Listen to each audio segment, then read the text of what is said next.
Welcome! In this video, we are going to explore finite automata with epsilon transitions. We'll cover what epsilon non-deterministic finite automata are, and how they can be converted into non-deterministic finite automata. These epsilon transitions enhance the computational power of the automata. So, what exactly is an epsilon non-deterministic finite automata?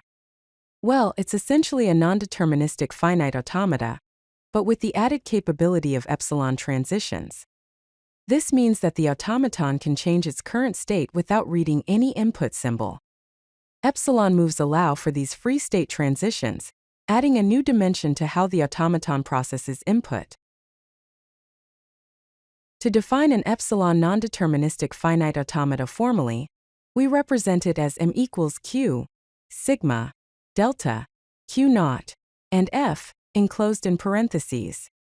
Here, q is a finite set of states, sigma is a finite set of input symbols, and q naught is the start state.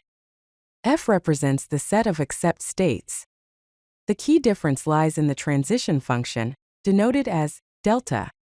It now includes epsilon moves. Hence, the transition function is now delta, is a function of q cross sigma union epsilon to power set of q. Understanding the epsilon closure concept is crucial when working with epsilon non-deterministic finite automata.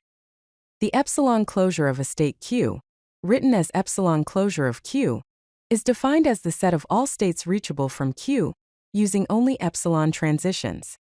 This concept helps determine which states are accessible from a given state without consuming any input symbols, which is essential for understanding the overall behavior of the automaton.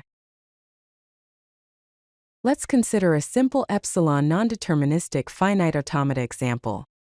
Suppose we have three states, q0, q1, and q2.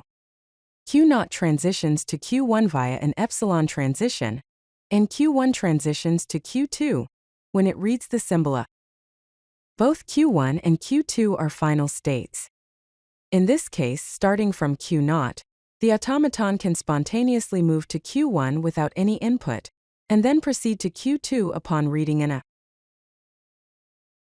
One of the important operations is to convert an epsilon non-deterministic finite automata to a non-deterministic finite automata.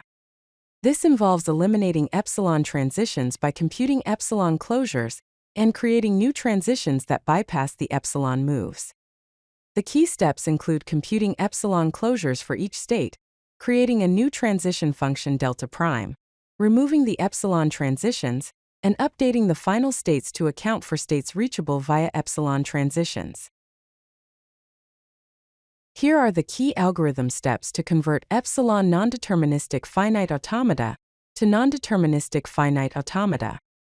First, for each state q, in the set of states q, compute the epsilon closure of q.